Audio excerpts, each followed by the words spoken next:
ಎಲ್ಲರಲ್ಲಿ ಪರಮಾತ್ಮನನ್ನ ಕಾಣುವ ಮನೋಭಾವನೆ ನಮಗೆ ಬಂತು ಅಂದ್ರ ನೀವು ಸಂಸಾರದಾಗರೇ ಇರ್ರಿ, ಸನ್ಯಾಸಿರಿ ಆಗ್ರಿ, ಎಲ್ಲಿದ್ರು ಒಂದೇ.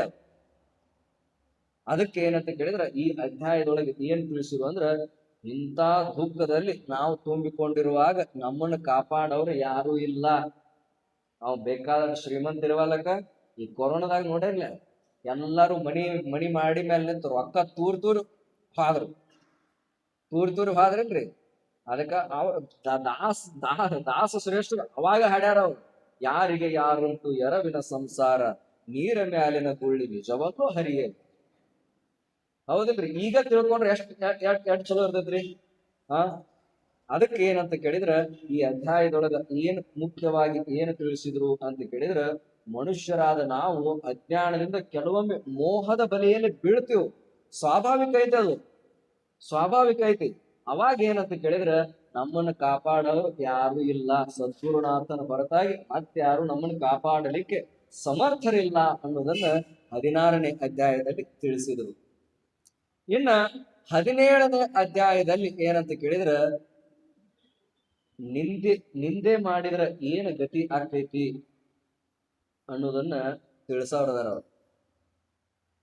ಒಂದು ಸಲ ಏನಾಗಿತ್ತು ಅಂತ ಕೇಳಿದ್ರ, ಶಿವರಾತ್ರಿ ಉತ್ಸವ ನಡೆದಿತ್ತು, ಸಪ್ತಾಹ ನಡೆದಿತ್ತು. ಶಿವರಾತ್ರಿಗಿಂತಲೂ ಮೊದಲು 7 ದಿನ ಸಪ್ತಾಹ ಮಾಡ್ತಾರೆ, ನಡೆದಿತ್ತು. ಅವಾಗ ಏನಂತ ಕೇಳಿದ್ರ, 4 ಮಂದಿ ಜಂಗಮರು ಕೆರಿ ಮಗ್ಲಿರೋ ಗಿಡದ ಕೆಳಗ ನೆಳ್ಳ ಕೂತು ಮಾತಾಡಕತ್ತಿದ್ರು. ಏನ್ ಮಾತಾಡಕತ್ತಿದ್ರು ಅಂತ ಕೇಳಿದ್ರ, ಒಬ್ಬಂದ ಆ ಸಿದ್ಧ ಮೂರ್ಖ ಅದಾನ, ಎಷ್ಟು ಡೌಲ್ ಮಾಡ್ತಾನ ನೋಡವ, ಅವನಿಗೆ ಬುದ್ಧಿ ಇಲ್ಲ, ಅವನಿಗೆ ಬುದ್ಧಿಗೇಡಿದ. ಒಬ್ಬಂದ. ಇನ್ನೊಬ್ಬಂದ ಅವ ಲಿಂಗ ಇಲ್ಲದ ಭವಿ ಅದಾನ, ಎರಡೇನವ ಇವ. ಏನ್ರಿ ಲಿಂಗ? ಅವಾಗೇನಿತ್ತು, ಒಂದ್ ಸ್ವಲ್ಪ ಆ ಲಿಂಗಾಯತರಿಗೂ ಮತ್ತು ಸಿದ್ಧಾರೂಢರಿಗೂ ಏನಂದ್ರೆ ಸ್ವಲ್ಪ ಘರ್ಷಣೆ ಆಗೈತಿ. ಅಜ್ಜ ಲಿಂಗ ತೆಗೆದದ ಉದ್ದೇಶ ಏನು ಅಂತ ಕೇಳಿದ್ರ, ಆ ಒಂದು ಕುರುಹು ಇತ್ತಂದ್ರ ಒಂದ ಸಮಾಜಕ್ಕೆ ನಾನು ಸೀಮಿತ ಆಗ್ಬೇಕಾಗ್ತೈತಿ. ಅದನ್ನ ತೆಗೆದಕ್ಕೆ ಏನಾಯ್ತು ಅಂತ ಕೇಳಿದ್ರ, ಅವನ ಕಡೆ ಪಾರ್ಸಿ ಭಕ್ತರು ಕೂಡ ಸಾಕಷ್ಟು ಜನ ಇದ್ರು. ಪಾರ್ಸಿ ಭಕ್ತರು ಇಡೀ ದೇಶಾದ್ಯಂತ 56 ದೇಶದ ರಾಜರು ಅವನ ಕಾಲಿಗೆ ಬಂದು ಬಿದ್ರು. ಅದಕ್ಕೆ ಏನಂತ ಕೇಳಿದ್ರ, ಅವ್ರ ಅಂದ್ರು, ಅವ ಲಿಂಗ ಇಲ್ಲದ ಭವಿ ಅದಾನವ, ಲಿಂಗ ಇಲ್ಲ ಅವನ್ ಕೊಳ್ಳಾಗ. ಇವು ನಮ್ ಮಂದಿ ಕಡೆ ನಮಸ್ಕಾರ ಮಾಡಿಸ್ಕೊತಾನ, ಈ ನಮ್ ಮಂದಿಗೂ ಬುದ್ಧಿ ಇಲ್ಲ. ಇವ್ರು ಹೋಗಿ ಏನಂತ ಅವನ್ ಕಾಲಿಗೆ ಬೀಳ್ತಾವ ಇವು. ಅವನಿಗೆ ಏನಾರ ಒಂದು ಮಾಡಬೇಕಂತ ಅವ್ ಎರಡನೇದಾವ ಒಂದ, ಇವನು ಮೂರನೇದಾವ ಏನಂತ ಕೇಳಿದ್ರ, ಇಲ್ಲ ಅವ ಏನಂತ ಕೇಳಿದ್ರ, ಅವ ಸುಮ್ನ ಮಾನ್ಯ 4 ಮಂದಿ ಮುಸಲ್ಮಾನರು ಬಂದು ಅವನು ತಿರುವಾಡಿ ಹೊಡೋದು ಏನಂತ ಕೇಳಿದ್ರೆ, ಮೈ ಎಲ್ಲ ರಕ್ತ ಬಂತ ಅವನಿಗೆ. ಬಂದ್ರು ಕೂಡ ಅವನಿಗೆ ನಾಚಿಕಿಲ್ ನೋಡ. ಅವಾಗ ಇವತ್ ಮತ್ತ ತೇರ್ನ್ಯಾಗ ಕುಂಡಿರ್ತಾನಂತಾನ. ಇವತ್ತು ಅವನಿಗೆ ನಾಚಿಕಿಲ್. ಮಹಾತ್ಮರಿಗೆ ನೋಡ್ರಿ ಎಷ್ಟು ಕಷ್ಟ ಬರ್ತಾವು. ಯಾರ ಸಂಬಂಧ ಸಹನ ಮಾಡ್ಬೇಕು ಅವ್ರು? ನಮ್ಮ ಸಂಬಂಧ ಅವ್ರು ಸಹನ ಮಾಡ್ಯಾರ ಅಲ್ದೆ ಅವ್ರ ಸಂಬಂಧ ಅಲ್ಲ. ತಿಳಿತಾ? ಯಾಕ ಅಂತ ಕೇಳಿದ್ರ, ಮಹಾತ್ಮರ ಹೆಂಗ ನಡೆದಾರೆ ಹಂಗ ನಾವು ನಡಿತೀವಿ. ನಮ್ಮ ಮನ್ಯಾಗ ಹಿರಿಯಾರು ಹೆಂಗದಾರು, ಮೊಮ್ಮಕ್ಕಳು ಹಂಗ ಇರ್ತಾವು. ಅದಕ್ಕೆ ಏನಂತ ಕೇಳಿದ್ರ, ಅವ್ ಮೂರನೇದಾವ್ ಅಂತಿದ್ದ, ಮೊನ್ನೆ 4 ಮಂದಿ ಮುಸಲ್ಮಾನರು ಎತ್ತಿ ಹೋಗದು ಇವನು ಹಾಕಿ ತುಳಿದು ಏನಂತ ಕೇಳಿದ್ರೆ ಮೈ ತುಂಬಾ ರಕ್ತ ಆಗಿತ್ತು. ಮತ್ ಇವತ್ತು ರಥದೊಳಗೆ ಕುಂಡ್ರಾಕ ಓಡಾಡ್ತಾನ. ಎಷ್ಟು ನಾಚಿಕೆಡ ಇರ್ಬೇಕಿವ ಅಂತಂದ್ರು. 4ನೇದಾವ ಒಬ್ಬ ಅಂದ, ಇದನ್ನೇನ್ ಮಾಡ್ತಿ ಬಿಡು, ಈಗ 6 ತಿಂಗಳ ಹಿಂದ ಇವ ಚಿದ್ಗಣಾನಂದ ಸಮಾಧಿ ಕಟ್ಟಿ ಮೇಲೆ ಕುಂತಿದ್ದ. ನಾ ಹಿಂದಿಂದ ಹೋಗಿ ಅವ್ ಮೊದ್ಲ ಅಜ್ಜ ಹಿಂಗಿದ್ರಿ ಬಡಕ್, ನೀವೆಲ್ಲಾ ಫೋಟೋದಾಗ ನೋಡ್ರಿ, ಕರೆ ಫೋಟೋ ಅದ್ರೊಳಗ ನೋಡ್ರಿ, ಅವನ ಮೈಯಾಗ ಏನೂ ಇಲ್ಲ. ಹಿಂಗ ಹಿಂದಿಂದ ಹಾದ್ನಿ ಅವ್ ಕಟ್ಟಿ ಮೇಲೆ ಕುಂತಿದ್ದ. ಹಿಂಗ ಅವನು ಎತ್ತಿ ಒಗದು ಏನಂತ ಕೇಳಿದ್ರ, ಅವನ ಕೆಳಗ್ ಹಾಕೊಂಡು ತುಳಸಿ. ನನ್ನ ಮನಸ್ಸಿಗೆ ಬಹಳ ಆನಂದ ಆತ್ ನೋಡಪ್ಪ ಅಂತ ಅಂದವ್. 4ನೇದಾವ್. ಈ ದುಷ್ಟರಲ್ಲಿ ಇಂಥ ವಿಚಾರಗಳು ಬರ್ತಾವ. ಇವು ಏನ್ರಿ? ಇನ್ ನಮಗೂ ಯಾರನ್ನಾರ ಅಸಹ್ಯ ಮಾಡ್ಬೇಕು, ಅವ್ರಿಗೆ ನೋವು ಮಾಡಬೇಕು, ಇಂಥ ವಿಚಾರ ಒಳಗ್ ಬರಾಕತ್ತಿದ್ವು ಅಂದ್ರ ಒಳಗೇನ ಪಾಪ ತುಂಬೈತೆ ಅಂತ ಅದ್ರ ಅರ್ಥ ಅದು.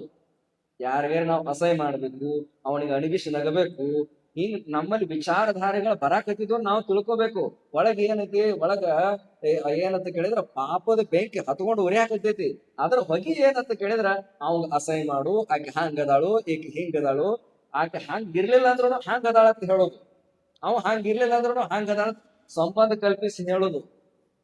ಇಂಥವೆಲ್ಲ ಆಕಾವ್. ಅದಕ್ಕೆ ಅಜ್ಜಿಗೆ ಹಿಂಗ ಅನ್ನಕತ್ತಿದ್ರು. ಅವ್ ನಾಲ್ಕನೇದಾವ್ ಹಂಗ ಅಂದ ಕೂಡ್ಲೆ ನಾಲ್ಕನೇದಾವ್ ಏನಂದ, 6 ತಿಂಗಳ ಹಿಂದ ಅವನು ಎತ್ತಿ ಒಗದಲ್ಲಿ ಹಾಕಿ ತುಳ್ದಲ್ಲಿ ಮತ್ ಏನಂತ ಅಂದ ಕೂಡ್ಲೆ ಅವ್ರ ಉಳ್ಕಾದ ಗೆಳೆಯರ ಎಲ್ಲಾರು ಅಂದ್ರು, ಅದಕ್ಕ ನಿನ್ನ ಹೆಂಡತಿ ಮಕ್ಕಳು ಸತ್ತಾರು, ಅವ್ರವ್ರ ಅದಕ್ಕ ನಿನ್ನ ಹೆಂಡತಿ ಮಕ್ಕಳು ಸತ್ತಾರು, ದಿಕ್ಕಿಲ್ಲ ಬಿಕಾರಿ ಆಗಿದ್ದಿ, ನಿನ್ನ ಎಲ್ಲರೂ ದುಷ್ಟ ಅಂತ ಊರಾಗ ಕರೆಯಾಕತ್ತಾರು ಅಂದ್ರು. ಅಂದ್ ಕೂಡ್ಲೆ ಅವ ಅಂದ, ನಾಲ್ಕನೇದವ ಏನಂದ, ಸಾಯವ್ರು ಸತ್ತಾರ ಬಿಡು, ಆ ಮೂರ್ಖಂದ ಏನ್ ಹೇಳ್ತೀನಿ ನನಗೆ ಅಂತ ಅವ ಅಂದ. ಅಂದ್ ಕೂಡ್ಲೆ ಏನಂತ ಕೇಳಿದ್ರ ಮತ್ತ ಎಲ್ಲಾರು ಪರಸ್ಪರ ಮಾತಾಡ್ಕೊಂಡ ಇನ್ನ ಆ ಸಿದ್ಧಗೆ ಕಿರೀಟ್ ಹಾಕಿ ಪೂಜೆ ಮಾಡ್ತಾರತ್ತ ನೋಡು ನಡಿ ಅಂದ್ರು. ಏನಂತ ಕೇಳಿದ್ರ ಬರಾಕತ್ತಿದ್ರು, ಇದ್ದಾಗ ಇನ್ನೂ ಹಂದ್ರ ಹಾಕಿದ್ರು, ಅಲ್ಲಿ ಹೊರಗೆ ಬರಾಕತ್ತಿದ್ರು. ಅಲ್ಲಿ ಏನಂತ ಕೇಳಿದ್ರ ಆ ಸಭೆಯ ಒಬ್ಬ ಹಿರಿಯರಾದ ಪಟ್ಟದಪ್ಪನವ್ರು ಎದುರಿಗೆ ಬಂದ್ರು. ಬಂದ ಕೂಡ್ಲೆ ಆ 4 ಮಂದಿ ನೋಡಿದ್ರು. ನೋಡಿ ರುದ್ರಯ್ಯ ಅನ್ನೋನು ನೋಡಿದ್ರು, ಅವನು ಕೊಳ್ಳಾಗ ಲಿಂಗ ಇದ್ದಿದ್ದಿಲ್ಲ. ಪಟ್ಟದಪ್ಪನವ್ರು ಅಂದ್ರು, ಅಲ್ಲೋ ರುದ್ರಯ್ಯ, ನಿನ್ನ ಲಿಂಗ ಎಲ್ಲಿ ಹೋಗೈತಿ ಅಂತ. ಅಂದ ಕೂಡ್ಲೆ ಇಲ್ಲೇ ಐತಲ್ರಿ ಅಂತ ತಿಳ್ಕೊಂಡು ಕೈ ಹಿಡಿದು ನೋಡ್ಕೊಳಕಂತ ಲಿಂಗ ಇದ್ದಿದ್ದಿಲ್ಲ. ಮುಂದ ಅವ್ರು 3 ಮಂದಿ ಅವ್ರನ್ನು ನೋಡಿರು, ನಿಮ್ಮ ಎಲ್ಲೆಲ್ಲಿ ಹೋಗ್ಯಾವ್ರು ಅಂದ್ರು. ಅವರು ಮುಟ್ಕೊಂಡ್ರು, ಅವ್ರನ್ನು ಲಿಂಗ ಇಲ್ಲ. ಅಂದ ಕೂಡ್ಲೆ ಪಟ್ಟದಪ್ಪನವ್ರು ಅಂದ್ರು, ಎಲ್ಲಿ ಕಳ್ಕೊಂಡ್ರು ಲಿಂಗ ಕಳಿತು ಅಂದ್ರ ಪ್ರಾಣನೇ ಬಿಡ್ಬೇಕಾಗ್ತೈತಿ. ಅವಾಗ ಅಷ್ಟು ಕಠಿಣ ನೇಮ ಇತ್ರಿ ಅದ. ಏನ್ರಿ, ಲಿಂಗ ಕಳಿತಂದ್ರ ಪ್ರಾಣನೇ ಬಿಡ್ಬೇಕಾಗ್ತೈತಿ, ನೇಮ ಇತ್ತದು. ಹಂಗ ಹಂಗ ಹಂಗ ಆ ಒಂದು ಸಂಪ್ರದಾಯದಲ್ಲಿ ಹಂಗ ನೇಮ ಮಾಡ್ಕೊಂಡ್ ಬಂದಾರ. ಆ ಪಟ್ಟದಪ್ಪನವ್ರು ಅಂದ್ರು, ಇಲ್ಲ ನೀವು ಪ್ರಾಣನ ಬಿಡ್ಬೇಕಾಕೈತಿ ಅಂದಾಗ ಅವ್ರ ಅಂದ್ರು, ಇಲ್ರಿ ಇಲ್ಲೇ ಇದ್ದು ಏನಾದ್ರು ಗುರುತಿಲ್ಲ ಅಂತ ಎಲ್ಲಾ ಕಡೆ ಹುಡುಕ್ಯಾಡ್ರು, ಸಿಗ್ಲಿಲ್ಲ. ಅವಾಗ ಅವ್ರ ಪಟ್ಟದಪ್ಪನವ್ರು ಅಂದ್ರು, ನೋಡು, ಒಂದು ಪರಮಾತ್ಮನಿಗರೆ ನಿಂದ ಮಾಡಿರ್ಬೇಕು, ಇಲ್ಲ ಮಹಾತ್ಮರಿಗರೆ ನಿಂದ ಮಾಡಿರ್ಬೇಕು. ಅಂತವ್ರಿಗೆ ಮಾತ್ರ ಇಂಥ ಶಿಕ್ಷೆ ಆಗ್ತೈತಿ, ಲಿಂಗಗಳು ಅವು ಹೋಗ್ಬಿಡ್ತಾವ. ಇಲ್ಲ ಅಂದ್ರೆ ಇಂಥ ಕಾರ್ಯ ಆಗುದಿಲ್ಲ ಅಂದಾಗ ಅದ್ರೊಳಗ ಅವ್ರು ಹೇಳಕ್ ತಡಬಡ್ಸಕತ್ರಿ. ಅದ್ರೊಳಗ ರುದ್ರಯ್ಯ ಅಂದ, ಹೌದ್ರಿ ಪಟ್ಟದಪ್ಪನವ್ರಿ, ಸ್ವಲ್ಪ ಆಗೇತಿ ನಮ್ ಕಡೆ ತಪ್ಪ ಅಂತಂದಾಗ ಪಟ್ಟದಪ್ಪನವ್ರು ಅಂದ್ರು, ಇಲ್ಲ ಹೇಳ್ರಿ, ಅದಕ್ಕೆ ಏನಾರ ಉಪಾಯ ಮಾಡಕ್ ಬರ್ತೈತಿ, ಏನ್ ಮಾಡ್ಯಾರ ಹೇಳ್ರಿ ಅಂದಾಗ, ಇಲ್ಲ ನಾವ್ 4 ಮಂದಿ ಕೂಡಿ ಸದ್ಗುರು ಸಿದ್ಧಾರೂಢರನ್ನ ಹಿಂಗ ಬೇದೀವ್ರಿ ಅಂತಂದಾಗ ಪಟ್ಟದಪ್ಪನವ್ರು ಅಂದ್ರು, ಬೇದ್ರ ಬೈವಲ್ರಿ ಬಿಡು,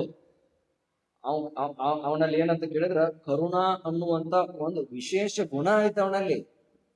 ಕರುಣಾ ಅಂದ್ರೆ ಹೆಂಗ್ರಿ, ಇನ್ನೊಬ್ಬರ ದುಃಖವನ್ನು ನೋಡಿ ಅವ್ರನ್ನ ಆ ದುಃಖದಿಂದ ಪಾರ್ ಮಾಡಬೇಕು ಅನ್ನುವಂತ ಒಂದು ವಿಶೇಷವಾದ ಗುಣ ಆ ಸದ್ಗುರುನಾಥನಲ್ಲಿ ಐತಿ. ಅದಕ್ಕೆ ಏನಂತ ಕೇಳಿದ್ರ ಅವನ ಕಡೆ ಹೋಗಿ ನೀವು ಶರಣಾಗತರಾದ್ರೆ ಅಂದ್ರ ಅವನು ನಿಮ್ಮನ್ನು ಕ್ಷಮಾ ಮಾಡ್ತಾನು, ನಿಮ್ದು ಏನೈತಿ ಎಲ್ಲಾ ಪರಿಹಾರ ಮಾಡ್ತಾನು ಅಂದಾಗ 3 ಮಂದಿ ತಯಾರಾದ್ರು. ಅಂದ್ರೆ ಒಬ್ಬ ಉಳ್ದ, 4ನೇದಾವ್ ಅಂದ್ರೆ ಅಂತ ಅವನ ಹೆಸರು. 3 ಮಂದಿ ಅಜ್ಜನ ಕಡೆ ಹೋಗಾಕ ತಯಾರಾದ್ರು. ಅವ್ನು 4ನೇದಾವ್ ಬರ್ಲಿಲ್ಲ. ಯಾಕ? 6 ತಿಂಗಳ ಹಿಂದ್ ಎತ್ತಿ ಒಗದಾನ, ತೊಳ್ದಾನ, ಕಾಲಾನ್ ತಗದ ಅಜ್ಜನ ತಲೆ ಮೇಲೆ ಇಟ್ಟಾನ. ನಮ್ಮ ಅಜ್ಜನಂತ ದೇವ್ರು ನೀವು ಎಲ್ಲೇ ಹುಡುಕ್ರಿ, ನೀವು ಎಲ್ಲಿ ಹುಡುಕಿದ್ರು ಈ ಜಗತ್ತಿನಲ್ಲಿ ಎಲ್ಲಿ ಹುಡುಕಿದ್ರು ಸಿಗಂಗಿಲ್ಲ. ಯಾಕ? ತನ್ನ ಜೀವಮಾನದೊಳಗೆ ಒಬ್ಬರ ಮೇಲೆ ಸಿಟ್ಟು ಬಂದಿಲ್ಲ. ಅವ ಒಬ್ಬರ ಮೇಲೆ ಸಿಟ್ಟಿಗೆ ಬರ್ಬೇಕಲ್ರಿ. ಕಾಲಾನ್ ತಗದ್ ತಲೆಯಾಗ ಇಟ್ಟವನು ಅವ್ ಕರ್ಕೊಂಡು ಪ್ರೀತಿ ಮಾಡ್ತಾನಂದ್ರ ಅವ್ ಎಂತ ಸದ್ಗುರುನಾಥ ಇರ್ಬೇಕು. ಅದಕ್ಕೆ ಏನಂತ ಕೇಳಿದ್ರ ಆ 3 ಮಂದಿನ ಕರ್ಕೊಂಡು ಪಟ್ಟದಪ್ಪನವ್ರು ಹೋಗಿ ಹೇಳಿದ್ರು, ಇಲ್ಲ ಇವ್ರು ಹಿಂಗ್ ಮಾಡಿದ್ರಿ, ಈಗ ತಪ್ಪಾಗೈತೆ ಅಂತ ಬಂದಾರ ಅಂತಂದಾಗ ಸದ್ಗುರುನಾಥ ಅಂದ್ರಯ್ಯನವ್ರೇ ಸ್ವಾಮಿಗಳ ಏನಂತ ಕೇಳಿದ್ರ, ಅವ್ರು ನಿಮ್ ಮುಂದೆ ಯಾವಾಗ ನಾವು ತಪ್ಪು ಮಾಡಿದೀವು ಅಂತ ಒಪ್ಪಿಕೊಂಡ್ರು ಆವಾಗ ಅವ್ರ ಪಾಪ ನಿವೃತ್ತಿ ಆಯ್ತು. ಮನುಷ್ಯನಿಗೆ ಒಂದ್ ಸುಮಾರು ಗುಣ ಏನ್ ಗುರ್ತೇನ್ರಿ, ತಪ್ಪು ಎಲ್ಲಾರ ಕಡೆ ಆಕ್ಕಾವ. ಪರಂತು ಮನುಷ್ಯ ಒಪ್ಪುಗೊಳಕ್ ತಯಾರಿಲ್ಲ ನೋಡ್ರಿ. ನಾನ್ ತಪ್ಪಾಗೈತೆ ಅಂದ್ರೆ ಏನ್ ಬ್ಯಾನ್ ಆಕತೇನ್? ಏನ್ ಬ್ಯಾನ್ ಆಕತಿ? ತಪ್ಪು ಮಾಡಿದ್ದು ತಪ್ಪಾಗೈತ್ರಿ, ಕ್ಷಮಾ ಮಾಡ್ರಿ ಅಂದ್ರ ಆ ಪಾಪ ಅಲ್ಲಿಗೆ ನಷ್ಟ ಆಗಿ ಹೋಯ್ತದು. ತಪ್ಪು ಮಾಡಿರ್ತಾರ, ಮತ್ ಏನಂತ ಕೇಳಿದ್ರೆ ಅದನ್ನ ಮತ್ತ ಸಮರ್ಥನೆ ಮಾಡ್ಕೊಳ್ಳೋದು. ಹಂಗ ಮಾಡಬಾರದು. ಅದಕ್ಕ ನಮ್ಮ ಮಕ್ಳು ಎಲ್ಲಾದ್ರೂ ತಪ್ಪಿದ್ರ ಅಂದ್ರ ಅವ್ರಿಗೆ ಹೊಡೆದು ಹೇಳೇ ಬಿಡುದು. ಅವ್ರಿಗೆ ನಮ್ಮಲ್ಲಿ ಒಬ್ಬ ಹಿಂಗ ಆಗಿತ್ತು. ಅವ್ರ ಮಗ ಏನು ಕಳ್ತನ ಮಾಡ್ತಿದ್ದ, ಹುಡುಗ ನಮ್ ಕೂಡನ ಆಡ್ತಿದ್ದ, ಕಳ್ತನ ಮಾಡ್ತಿದ್ದ. ಎಲ್ಲಾರು ಹೇಳಿದ್ರು ಓಣ್ಯಾಗ, ನಿಮ್ ಹುಡುಗ ಹಿಂಗ್ ಕಳ್ತನ ಮಾಡಾಕತ್ತಾನು.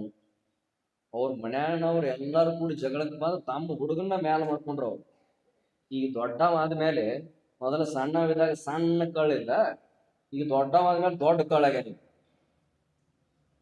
ಏನ್ರಿ, ದೊಡ್ಡವಾದ್ಮೇಲೆ ದೊಡ್ಡ ಕಳ್ಳಾಗ್ಯಾನ. ಹಂಗಾಗ್ತಾವ. ಅದಕ್ಕೆ ಏನಂತ ಕೇಳಿದ್ರೆ, ನಮ್ಮವ್ರು ಯಾರ ತಪ್ಪು ಮಾಡ್ಲಿ ಅವ್ರಿಗೆ ಏನಂತ ಕೇಳಿದ್ರೆ ಹೊಡೆದ ಬುದ್ಧಿ ಹೇಳುದೇ. ಅದಕ್ಕ ಅವ್ರಂದ್ರು ಸದ್ಗುರುನಾಥ ಅಂದ, ಇಲ್ಲ ಅವ್ರು ನಿಮ್ಗೆ ತಪ್ಪಾಗಿದೆ ಅಂತ ಯಾವಾಗ ನಿಮ್ಮ ಕಾಲಿಗೆ ಬಿದ್ದಾರ ಪಟ್ಟದಪ್ಪನವ್ರ, ಅವಾಗ ಏನಂತ ಕೇಳ ಅವ್ರ ಪಾಪ ಹೋಗೈತಿ. ಅವ್ರಿಗೆ ಏನಂತ ಕೇಳಿದ್ರ ಭಾವನೆಯಿಂದ ಅವ್ರು ಶುದ್ಧ ಆಗ್ಯಾರ. ನನಗೂ ಅದ ಬೇಕಾಗಿತ್ತು. ಇವು 4 ಮಂದಿ ಅಷ್ಟ ಒಳಗ ತಮ್ಮ ಮನಸ್ಸಿನೊಳಗೆ ಕೆಟ್ಟ ವಿಚಾರ ಮಾಡಾಕತ್ತಿದ್ರು, ನನಗೂ ಅದ ಬೇಕಾಗಿತ್ತು. ಈಗ ಅವ್ರು ಆರಾಮಾಗ್ಯಾರಿ. ಈಗ ಆರೋಗ್ಯ ಅದಾರ. ಆರೋಗ್ಯ ಅಂದ್ರೇನು? ದೇಹದಿಂದ ಆರೋಗ್ಯ ಅಲ್ಲ, ಮಾನಸಿಕವಾಗಿ ಆರೋಗ್ಯ ಆಗ್ಯಾರ ಈಗ ಅವ್ರು. ಏನ್ರಿ, ನಮ್ಮೊಳಗು ಕಾಮ, ಕ್ರೋಧ, ಇನ್ನೊಬ್ಬರ ಬಗ್ಗೆ ಅಸೂಯೆ, ಇನ್ನೊಬ್ಬರ ಬಗ್ಗೆ ಹೊಟ್ಟೆ ಕಿಚ್ಚು ಇವೆಲ್ಲ ಹುಟ್ಟುತ್ತಿದ್ವು ಅಂದ್ರೆ ನಮಗೂ ಮಾನಸಿಕ ರೋಗ ಐತಂತ ಅರ್ಥ. ನಾವು ಮಾನಸಿಕ ರೋಗಿ ಅಂತ. ಹ ಅವ್ರಿಗೆ ಈಗ ಏನಾಯ್ತು ಅಂತ ಕೇಳಿದ್ರ ಅದೆಲ್ಲ ಸ್ವಚ್ಛ ಆಯ್ತು. ಯಾವಾಗ ಸದ್ಗುರುನಾಥನನ್ನ ಒಂದ್ ಹಂದರದೊಳಗೆ ಕುಂಡಿಸಿದ್ರು, ಆ ದೊಡ್ಡ ಸಿಂಹಾಸನದ ಮೇಲೆ ಅವರ ಮುಖ ನೋಡಿದ ಕೂಡ್ಲೇನೆ ಒಮ್ಮೆ ಅವ್ರಿಗೆ ಹೆಂಗಾಯ್ತಂತ 3 ಮಂದಿಗೆ ಈ ಮಳಿಗಾಲದೊಳಗ ಕರೆಂಟ್ ಹೋಗ್ಬಿಡ್ತಾವ ನೋಡ್ರಿ. ಒಮ್ಮೆ ಕರೆಂಟ್ ಹೋದ್ ಕೂಡ್ಲೆ ಕತ್ಲಾಗಿಬಿಡ್ತದಿಲ್ರಿ, ಒಮ್ಮೆ ಮಿಂಚು ಹಿಂಗ ಸಿಡಿಲು ಒಂದ್ಸಲ ಮಿಂಚು ಹೊಡಿತಂದ್ರ ಹೆಂಗ ಒಮ್ಮೆ ಈ ಎಲ್ಲಾ ಜಗತ್ತು ಕಾಣ್ತೈತ್ಲ, ಹಂಗ ಏನತ್ಕ್ಯಾರ ಸದ್ಗುರುನಾಥನ ನೋಡಿದ ಕೂಡ್ಲೆ ಅವ್ರ ಹೃದಯದೊಳಗಿನ ಕಲ್ಮಶ ಎಲ್ಲ ನಾಶ ಹೋಗಿತ್ತಂತ. ಸದ್ಗುರುನಾಥನ ಕೃಪಾ ಅನ್ನೋದು ಅದು ಸಾಮಾನ್ಯ ಅಲ್ಲ. ಅದಕ್ಕ ಅವನಿಗೆ ಹೆಂಗ ಮಾಡಬೇಕು ಅಂದ್ರೆ ಹೆಂಗಾರೆ ಮಾಡಿ ಅವನು ಒಲಿಸ್ಕೋಬೇಕು. ಅವನು ಒಲಿಸ್ಕೊಲಿಲ್ಲ ಅಂದ್ರು ಅವಂತೂ ಕೈ ಬಿಡಂಗಿಲ್ಲ. ರಾಚಪ್ಪ ಒಂದ್ಸಲ ಅಂದತ, ಅಜ್ಜ ಅಪ್ಪಗಳ ಕೈ ಹಿಡ್ರಿ ಅಂದತಾವ. ಇದು ಕೈ ಹಿಡಿತೀನ್ರಿ ಅಂದತ ಸಿದ್ಧಾರೂಢ್ರಿಗೆ. ಅವಾಗ ಅಂದಿರ್ತಾವ, ನೀನ್ ನನ್ ಕೈ ಹಿಡಿತು, ನಾನ ನಿನ್ನ ಕೈ ಹಿಡಿತಂದಿರ್ತಾವ. ಯಾಕ್ರಿ ಅಪ್ಪಗಳು ಅಂದಾಗ, ನೀವು ಸಂಸಾರಿಕರು ಯಾವಾಗ ಕೈ ಹಿಡಿತೀರಿ ಯಾವಾಗ ಕೈ ಹಿಡಿತೀರಿ ಹೇಳಕ್ ಬರಂಗಿಲ್ಲ. ಒಮ್ಮೆ ಕೈ ಹಿಡತ್ನಿ ಅಂದ್ರ ನೀವು ಮುಕ್ತರಾಗುತ್ತಾನ ಬಿಡಂಗಿಲ್ಲ ಅಂದತ್. ಅದಕ್ಕೆ ಏನಂತ ಕೇಳಿದ್ರ ಸದ್ಗುರುನಾಥ ಅವ್ರಿಗೆ ಹೊಡೆದವ್ರನ್ನು ಅವ ಏನಂತ ಕೇಳಿದ್ರ ಉದ್ಧಾರ ಮಾಡ್ಯಾನ. ಅದಕ್ಕ ಅವ್ರಾದ್ರು ಅಂದ ಕೂಡ್ಲೆ ಸದ್ಗುರುನಾಥ ಅಂದ, ಇಲ್ಲ ಅವ್ರು ಆರಾಮಾಗ್ಯಾರ ತಗೋರಿ ಅಂತ ತಿಳ್ಕೊಂಡ ತನ್ನ ಹಿಂದ 4 ಲಿಂಗ, ಲಿಂಗ ಕಟ್ಕೊಂಡಿರ್ತಾರ ನೋಡ್ರಿ. ಲಿಂಗಗಳು ಇದ್ದು ಅವಕ್ ಏನಂತಾರ ಅಂತ ಕೇಳಿದ್ರ ಗುಂಡಗಡಿಗೆ ಅಂತಾರ ನೋಡ್ರಿ. ಗುಂಡಗಡಿ 4 ಲಿಂಗ ಸಂಪುಷ್ಟಗಳನ್ನ ಮುಂದ್ ಹಿಡ್ದ, ಇವ ನೋಡ್ರಿಪಾ ಅಲ್ಲಿ ಹುಡುಗ ಆಡಾಕತ್ತಿತ್ತು, ಅವಂಗ ಹಾದ್ಯಾಗ ಸಿಕ್ಕುವತ್ತ ತಂದು ಕೊಟ್ಟಾನು, ಇವ ನೋಡ್ರಿ ಅಂದ ಅಜ್ಜ. ಅಂದ ಕೂಡ್ಲೆ ಅವ್ರ ತಮ್ಮ ತಗೊಂಡ್ ಆರಿಸಿಕೊಳ್ಳ ಹಾಕೊಂಡ್ರತ್ತ. ಇನ್ನು ಒಂದು ಉಳಿತಲ್ಲ, ಹಂದ್ರಯ್ಯ ಹೊರಗೆ ನಿಂತಿದ್ದವ, ಅಹಂಕಾರ ತುಂಬಿತ್ತ ಅವನಿಗೆ. ಹೊರಗೆ ನಿಂತು ಮತ್ತಂದತ್ತ, ನಾ ಹಿಂದ 6 ತಿಂಗಳ ಹಿಂದ ಆ ಸಿದ್ಧನ ಒದ್ದು ತುಳಿದಾನೆ. ಅಲ್ಲಿದ್ದ ಅನೇಕ ಜಂಗಮರು ಈ ಮಾತು ಕೇಳಿ ಅವನಿಗೆ ಏನ್ ಮಾಡ್ರತ್ತ, ಹಾಕ್ಯಾಕೊಂಡ್ ಬಡದ್ ನೆಲಕ್ಕೆ ಹಾಕಿ ತುಳಿದ್ರತ್, ಕಲ್ಲು ಒಗದ್ರತ್, ಎಳ್ಳಾಕ ಬರುವಲ್ದು ಅರೆ ಜೀವ ಮಾಡಿ ಹಾಕಿದ್ರಂತ. ಪಟ್ಟದಪ್ಪನವ್ರಂದ್ರು ಸದ್ಗುರು ಸಿದ್ಧಾರೂಢರಿಗೆ, ಯಪ್ಪ ಅವನೊಬ್ಬನ್ ಕರ್ಕೊಂಡ್ ಬರ್ತೀನಿ, ಅವನೊಬ್ಬನ ಉದ್ಧಾರ ಮಾಡ್ಬಿಡ್ರಿ ಅಂತ ಸದ್ಗುರುಗಳಿಗೆ ಅಂದ ಕೂಡ್ಲೆ ಅವ್ರಂದ್ರು ಹೋಗ್ಪ ಕರ್ಕೊಂಬ ಅಂದಾಗ ಹಾದ ಪಟ್ಟದಪ್ಪನವ್ರು. ಆದ್ರೂ ಮಂದೆಲ್ಲ ಹಾಕಿ ತುಳ್ಯಾಕತ್ತಿದ್ರು, ನೆಲಕ್ಕೆ ಹಾಕಿ ತುಳ್ಯಾಕತ್ತಿದ್ರು. ಪಟ್ಟದಪ್ಪನವ್ರು ಬಿಡ್ರಿ ಅವನ ಬಿಡಿಸಿದ್ರು. ಮುಂದ ಅವನಿಗೆ ಏನಂತ ಕೇಳಿದ್ರೆ ಅವರ ಕೈ ಹಿಡಿದ ಮ್ಯಾಲ ಎತ್ತಿರು, ಇಬ್ರು ಹಿಡ್ಕೊಂಡು ಎಬಿಸಿ ನಿಂಚಿರು. ಅವಾಗ ಅಂದವ, ಯಾಕ ಅದ ನೇಮ್ ಐತಿಲ್ಲ, ಜಾನನಿಗೆ ಮಾತಿನ ಪೆಟ್ಟು, ವಾಣನಿಗೆ ದೊಣ್ಣೆಯ ಪೆಟ್ಟು. ಮತ್ ಇವ್ ಮೊದ್ಲ ಪಟ್ಟದಪ್ಪನವ್ರು ಹೇಳ್ಯಾರ, ಬರ್ರಿ ಅವ್ರ ಕ್ಷಮಾ ಮಾಡ್ತಾರ ಕರ್ಕೊಂಡು ಹೋಗ್ನತ್ ಬರ್ಲಿಲ್ಲ. 4 ಗಚ್ಚ ಬಿದ್ದು ನೋಡ್ರಿ, ಎದ್ದು ಕೂಡ್ಲೆ ಇಲ್ಲ ಅವ ಅಂದ ಎದ್ ಏನ್ ಅನ್ನಕತ್ತ ಪಟ್ಟದಪ್ಪನವ್ರ ದಯಮಾಡಿ ನಾನು ಸಿದ್ಧರ ಪಾದಕ್ಕೆ ಕರ್ಕೊಂಡು ಹೋಗ್ರಿ, ಅವ್ರು ನನ್ನ ಉದ್ಧಾರ ಮಾಡ್ತಾರೋ, ಅವ್ರು ಏನ್ ನನಗ್ ಶಿಕ್ಷಾ ಕೊಡ್ತಾರ ಕೊಡ್ಲಿ, ನಾ ಅವ್ರ ಪಾದಕ್ಕೆ ಬೀಳ್ತೀನಿ ಅಂತ ತಿಳ್ಕೊಂಡು ಅವಾಗ ಅನ್ನಕತ್ತ. ಅಂದ ಕೂಡ್ಲೆ ಪಾಟದಪ್ಪನವ್ರಿಗೆ ಇಲ್ಲ, ಅವ್ರೇನ್ ಹಂಗ್ ಮಾಡಂಗಿಲ್ಲ, ಅವ್ರು ಕರುಣಾಳು ಅದಾರ, ಹೋಗು ನಡಿ ಅಂತ ತಿಳ್ಕೊಂಡು ಕರ್ಕೊಂಡು ಹೋದ್ರು. ಕರ್ಕೊಂಡು ಹೋಗ್ಕೂಡ್ಲೆ ಅಜ್ಜ ಅಂದ, ಆ ಅಜ್ಜನ ಪಾದ ಹಿಡ್ದ, ಯಪ್ಪ ಸದ್ಗುರುನಾಥ, ನಾನು ನಿನಗ ಸಾಕಷ್ಟು ಹೊಡೆದೇನಿ, ಮಾಡಬಾರ್ದನ್ನ ಮಾಡೇನಿ ನಿನಗ, ಆದ್ರೂ ಅದನ್ನೆಲ್ಲಾ ಕ್ಷಮಾ ಮಾಡಿ ನನ್ನ ದಯಮಾಡಿ ಉದ್ಧಾರ ಮಾಡಪ್ಪ, ನನ್ನ ದುಃಖವನ್ನ ನಿವಾರಣೆ ಮಾಡು ಅಂದಾಗ ಸದ್ಗುರುನಾಥ ಅಂದ, ನೋಡಪ್ಪ ನಾನು ಈ ದಿನಕ್ಕಾಗಿ ಕಾಯಕತ್ತಿದ್ನಿ ಅಂದ. ನನಗ್ ನಿನ್ನಂತವ್ರ ಮೇಲೆ ಬಹಳ ಪ್ರೀತಿ ಐತಿ ನನಗ ಅಂತ ತಿಳ್ಕೊಂಡ್ ಅವನ್ ಮಗ್ಲ್ ಕುಂಡಿಸ್ಕೊಂಡತ್ ನೋಡ್ರಿ, ತೆಳಗ ತನ್ನ ಕುರ್ಚಿ ತೆಳಗ್ ಮಗ್ಲ್ ಕುಂಡಿಸ್ಕೊಂಡತ್. ಅದಕ್ಕ ಗೀತೆಯಲ್ಲಿ ಭಗವಂತ ಹೇಳ್ತಾನ, ಅಪಿಚೇತ್ಸು ದುರಾಚಾರೋ ಭಜತೆ ಮಾಮನನ್ಯ ಭಾಗ್ ಸಾಧುರೇವ ಸಮಂತವ್ಯ ಸಮ್ಯಕ್ ವ್ಯವಸ್ಥಿತೋ ಹಿ ಸಹ. ಅಂದ್ರೆ ಏನಂತ ಕೇಳಿದ್ರ, ಅತ್ಯಂತ ದುರಾಚಾರಿಯಾದ ಮನುಷ್ಯ, ದುರಾಚಾರಿ ಅಂದ್ರೇನ್ರಿ ಅತಿ ಕೆಟ್ಟ ಮನುಷ್ಯ ಅದಾನ ಅಂದ್ರೂ ಇವತ್ತು ಅವ ಎಲ್ಲಾ ಕೆಟ್ಟ ಅಂದ್ ತನ್ನ ಗುಣಗಳನ್ನು ಬಿಟ್ಟು ಪರಮಾತ್ಮನಿಗೆ ಶರಣು ಹೋಗ್ಯಾನಂದ್ರ ಅವ್ ಸಾಧು ಅಂತ ತಿಳ್ಕೋಬೇಕು. ಭಗವಂತ ಹೇಳ್ತಾನೆ ಇದನ್ನ ಗೀತೆಯಲ್ಲಿ. ಯಾಕ ತಿಳಿಲಾರ್ದ ನಾವು ಸಾಕಷ್ಟು ತಪ್ಪು ಮಾಡ್ತೇವು. ತಪ್ಪು ಮಾಡ್ಲಾರ್ದ ಮಕ್ಳು ಯಾರು ಇಲ್ರಿ ಜಗತ್ತೊಳಗ್, ಬೇಕಾದವ್ರು ಹುಡುಕ್ರಿ ನೀವು, ಎಲ್ಲಾರು ಒಂದ್ ಸಣ್ಣಾಗಿದ್ದಾಗ್ರೆ ಏನಾರು ಕಾರ್ಬಾರ್ ಮಾಡಿರ್ತೀವ, ಏನೋ ಒಂದು ಮಾಡಿರ್ತೀವಿ. ತಪ್ಪು ಮಾಡ್ಲಾರ್ದವ್ರು ಎಲ್ಲೂ ಸಿಗುದಿಲ್ಲ. ಅದಕ್ಕೆ ಏನಂತಾರೆ ಭಗವಂತ ಹೇಳ್ಯಾನ, ಅವ್ ಎಷ್ಟೇ ತಪ್ಪು ಮಾಡಿರ್ಲಿ, ದುರಾಚಾರಿ ಇರ್ಲಿ, ಅತ್ಯಾಚಾರಿ ಇರ್ಲಿ, ಅನಾಚಾರಿ ಇರ್ಲಿ, ಅದನ್ನೆಲ್ಲಾ ಬಿಟ್ಟು ಪರಮಾತ್ಮ ನೀನ ಅಂತ ಅವನ ಪಾದಕ್ಕೆ ಬಂದ ಅಂದ್ರ ಹೆಂಗ್ ಬರ್ಬೇಕ್ರಿ, ಹಿಂದಿಂದ ಎಲ್ಲಾ ಬಿಟ್ಟು ಬಿಡ್ಬೇಕ ಅದನ್ನ. ಹಂಗ ಬಂದಿದ್ದ ಅಂದ್ರ ಅವ್ನ್ ಸಾಧು ಅಂತ ತಿಳ್ಕೊಬೇಕು ಅಂತ ತಿಳ್ಕೊಂಡು ಸದ್ಗುರು ಸಿದ್ಧಾರೂಢರು ಅಲ್ಲಿ ಏನಂತ ಹೇಳ ಭಗವದ್ಗೀತೆಯ ಒಂದು ಪ್ರಮಾಣವನ್ನು ಅಲ್ಲಿ ಕೊಟ್ಟಾರ. ಅದಕ್ಕೆ ಏನಂತಂದ್ರ ಅವ್ರ ಅಂದ್ರು, ನೀ ಈ ದಿವ್ಸಕ್ಕಾಗೇನೆ ನಾ ಕಾಯಕತ್ತಿದ್ನಿ, ನಿನ್ನಂತವ್ರು ನನಗ್ ಬೇಕು ಅಂತ ತಿಳ್ಕೊಂಡ ತನ್ನ ಮಗಲ್ ಕುಂಡಿಸ್ಕೊಂಡ್ರಂತ. ಅಂತ ಏನಂತ ಕೇಳಿದ್ರೆ ಅತ್ಯಂತ ದುರಾಚಾರಿಗಳನ್ನು ಸದ್ಗುರು ಸಿದ್ಧಾರೂಢರು ಉದ್ಧಾರ ಮಾಡ್ಯಾರ. ಅದಕ್ಕೆ ನಮ್ ನಿಮ್ಮನ್ನ ಉದ್ಧಾರ ಮಾಡುದು ಏನ್ ದೊಡ್ಡದ್ರಿ. ಆದ್ರೆ ನಮ್ಮಲ್ಲಿ ಕೊರತೆ ಏನ್ ಗುರ್ತೇನ್ರಿ, ಕೊರತೆ ಏನ್ ಹೇಳ್ರಿ, ಶ್ರದ್ಧಾದ ಕೊರತೆ ಐತಿ ನಮಗ್. ಶ್ರದ್ಧಾದು ಬಹಳ ಕೊರತೆ ಐತಿ. ಹೆಂಗ ನಮ್ಮ ಸಾಧನೆ ಇರ್ಬೇಕಂದ್ರ ಯಾರ ಮಣಿ ಬಿಡೋದ್ ಬೇಕಾಗಿಲ್ಲ, ಏನು ಬಿಡೋದ್ ಬೇಕಾಗಿಲ್ಲ. ನಿಮ್ ಉದ್ಯೋಗ ಮಾಡ್ರಿ, ಹೆಂಡತಿ ಮಕ್ಕಳ ಎಲ್ಲಾ ಇರ್ಲಿ, ಆದ್ರ ಎಲ್ಲದರಲ್ಲೂ ಸಿದ್ಧನ ಕಾಣುವಂತ ಒಂದು ಭಾವನೆಯನ್ನು ಬೆಳೆಸ್ಕೋಬೇಕು ನಾವು. ವ್ಯವಹಾರ ಇರ್ಲಿ, ಅದು ಹೊರಗಿನ ವ್ಯವಹಾರ, ಪ್ರಪಂಚ ಹೆಂಗ್ ವ್ಯವಹಾರ ಮಾಡ್ಬೇಕು ಹಂಗೆ ಮಾಡ್ಬೇಕು. ಆದ್ರ ಒಳಗ ಏನಂತ ಕೇಳಿದ್ರೆ ಸದ್ಗುರು ಸಿದ್ಧಾರೂಢನಾಥ ಎಲ್ಲ ಕಡೆ ಅದಾನಂತ ತಿಳ್ಕೊಂಡೇ ವ್ಯವಹಾರ ಮಾಡ್ಬೇಕು. ಯಾರಿಗೂ ಇನ್ನೊಬ್ಬರ ಮನಸ್ಸಿಗೆ ಸುಮ್ನ ನೋವು ಮಾಡಕ್ ಹೋಗಬಾರದು. ಇನ್ನೊಬ್ರಿಗೆ ಏನೋ ಅನ್ನೋದು ಅನ್ಗಿಸುದು, ಸುಮ್ನ ಜಗಳ ತೆಗೆದು ಹೀಗೆಲ್ಲ ಮಾಡಕ್ ಹೋಗ್ಬಾರ್ದು. ಅದಕ್ಕೆ ಏನಂತ ಕೇಳಿದ್ರೆ ನಾವು ಹಿಂಗಿದ್ದೀವಿ ಅಂದ್ರ ನಾವು ಸಂಸಾರದಾಗರೇ ಇರ್ಲಿ, ಏನ ಕೆಲಸ ಮಾಡ್ಲಿ, 10 ಮಕ್ಕಳ ಮಾಡ್ಲಿ, 12 ಮಕ್ಕಳ ಮಾಡ್ಲಿ, ಈಗ ಯಾರು ಮಾಡೋದಿಲ್ಲ ಬಿಡ್ರಿ, 10 12 1 2 ಆದ್ರೆ ಮುಗೀತು ಅಷ್ಟೇ. ಆದ್ರ ಏನಂತ ಕೇಳಿದ್ರ ನಾವು ಎಲ್ಲೇ ಇದ್ರು ಉದ್ಧಾರ ಆಗ್ಬೇಕಾಗಿತ್ತು ಅಂದ್ರ ಸದ್ಗುರು ಸಿದ್ಧ ಅನ್ನುವಂತ ಒಂದು ಏನಂತ ಕೇಳಿದ್ರ ಒಂದು ಸಣ್ಣ ದೃಷ್ಟ ಅಂತ ಹೇಳಿ ಮುಗಿಸಿಬಿಡು, ಇನ್ನು 5 ನಿಮಿಷ ಐತಿ ಟೈಮ್. ಆ ಉತ್ತರ ಭಾಗದೊಳಗೆ ಅಂದ್ರೆ ಉತ್ತರ ಭಾರತ ಐತಲ್ಲ, ಆ ಭಾಗದೊಳಗೆ ಕಬೀರ ದಾಸರು ಅಂತ ಆಗಿ ಹೋಗ್ಯಾರ. ಅವರು ದೋಹಾ ಅದಾವ ನೋಡ್ರಿ, ಕಬೀರ ದಾಸರು ದೋಹಾ ಬಹಳ ಪ್ರಸಿದ್ಧ ದೋಹಾ ಅದಾವ ಅವರು. ಗುರು ಬಿನ ಭವನದಿ ತರಹಿನ ಕೋಯಿ ಜೋ ಅಜ ಶಂಕರ ಸಮ ಹೋಯಿ, ಹೀಗೆಲ್ಲ ಬಹಳ ಚಂದ ಬರ್ದಾರ ಅವ್ರು. ಅವ್ರ ಗುರುಗಳು ರಮಾನಾಥರು. ಅವ ಇನ್ನೂ ಯಾರಂತ ಕೇಳಿದ್ರೆ ಈ ಕಬೀರ ದಾಸರು ಇನ್ನೂ ಸಣ್ಣ ಹುಡುಗಿದ್ದ, ಎಷ್ಟು ಒಂದು 10 ವರ್ಷ ಅದು ಇಷ್ಟಿರ್ಬೋದು, ಅಷ್ಟು ಇದ್ರು. ಅವಾಗ ಗುರುಗಳು ಕೂಡ ಹೀಗೆ ಸಂಚಾರ ಮಾಡ್ಕೊಂತ ಹೊಂಟಿದ್ರು. ಅವಾಗ ಒಬ್ಬಾಕಿ ಮುದುಕಿ ಏನಂತ ಕೇಳಿದ್ರ ಅವಾಗೆಲ್ಲ ಮನಿ ಮುಂದೆ ಹಿಂಗೊಂದು ಕಟ್ಟಿ ಇರ್ತಿತ್ತು. ಆ ಕಟ್ಟಿ ಮೇಲೆ ಬೀಸು ಕಲ್ಲ ಅದು ಎಲ್ಲ ಇರ್ತಿತ್ತು. ಆ ಬೀಸು ಕಲ್ಲೊಳಗೆ ಜ್ವಾಳ ಹಾಕಿ ಹಿಟ್ಟು ಬೀಸಾಕತ್ತಿದ್ಲ. ಈಗೆಲ್ಲ ಗಿರಣಿ ಬಂದಾವ್ ಬಿಡ್ರಿ, ಅವಾಗ ಮೊದಲೆಲ್ಲ ಬೀಸೆ ಮಾಡಬೇಕಾಗಿತ್ತು. ಬೀಸಾಕತ್ತಿದ್ರು.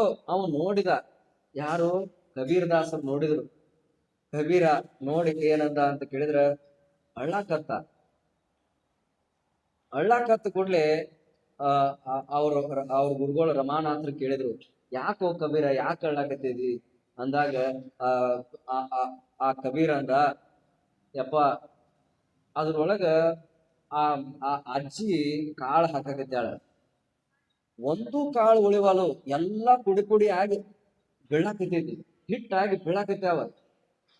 ಹಂಗ ಈ ಮಾಯಾ ಅನ್ನೋ ಮುದುಕಿ ನಮ್ಮನ್ನ ಜನ್ಮ ಮರಣ ರೂಪ ಈ ಸಂಸಾರದಾಗ ಹಾಕಿ ತಿರುವಾಕತ್ಯಾಳ. ಜನ್ಮದಿಂದ ಮರಣಕ್ಕ, ಮರಣದಿಂದ ಜನ್ಮಕ್ಕೆ ಹಾಕಿ ತಿರುವಾಕತ್ಯಾಳ. ಒಬ್ರು ಉಳಿವಲ್ರಲ್ಲ, ಎಲ್ಲರೂ ಮೃತ್ಯುವಿನ ಮುಖದಲ್ಲಿ ಹೊಂಟಾರಲ್ಲ, ಹೆಂಗ ಮಾಡುದು? ಇದನ್ನ ನೋಡಿ ನನಗ ದುಃಖ ಆಗಕತ್ತೈತಿ, ನಾಳೆ ನನ್ನ ಕತಿ ಹೆಂಗ ಅಂತ ಅವ್ರಿಗೆ ಅಳು ಬಂತಂತ್ರಿ. ಅವಾಗ ಗುರುಗಳು ಅಂದ್ರು, ಅಲ್ಲಿ ಮುಂದೆ ಹೋಗು ಅಂದ್ರ ಅವ್ರು ಕರ್ಕೊಂಡ್ ಹೋದ್ರ. ಆ ಬೀಸು ಕಲ್ ಮ್ಯಾಲ ಒಂದು ತೆಳಗ ಒಂದ್ ಇರ್ತಿತ್ತ, ನಡ್ಬರ್ಕ್ ಒಂದು ಗೂಟ್ ಇರ್ತಿತ್ತ. ಆ ಮ್ಯಾಲಿನ ಕಲ್ ತೆಗದಿಟ್ರು, ನಡ್ಬರ್ಕ್ ಒಂದು ಗೂಟ್ ಇತ್ತು ನೋಡ್ರಿ.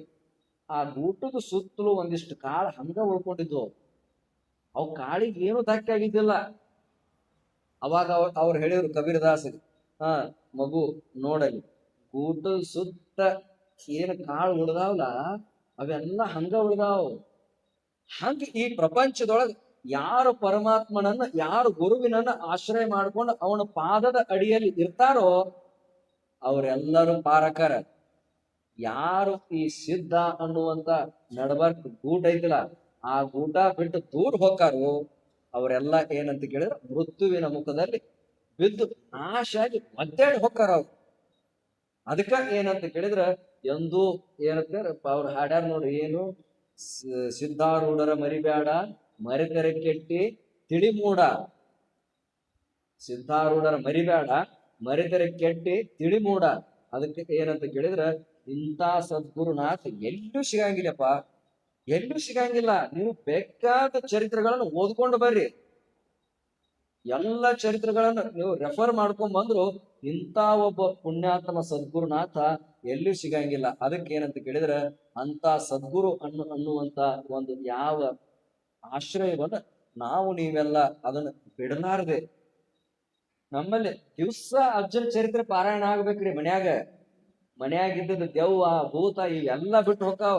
ಮನ್ಯಾನ ಮಕ್ಕಳು ಹೆಂಗ ಬುದ್ಧಿವಂತರಕ್ಕಾರ, ಬುದ್ಧಿವಂತರಕ್ಕಾರ. ಇವೆಲ್ಲ ಏನ್ ಮಾಡ್ಬೇಕು, ಮನ್ಯಾಗ ಸಂಸ್ಕಾರಗಳ ನಿಮ್ ಕೈಯಾಗ ಬಹಳ ಇದ್ರಿ. ಅದು ಮೊದಲು ನಾ ಹೇಳಿಲ್ಲ, ಮುಂಜಾನೆ ಒಂದ್ಸಲ ಅಜ್ಜನ ಮಂಗಳಾರತಿ ಮಾಡ್ರಿ, ಸಂಜಿಕ್ ಒಂದ್ಸಲ.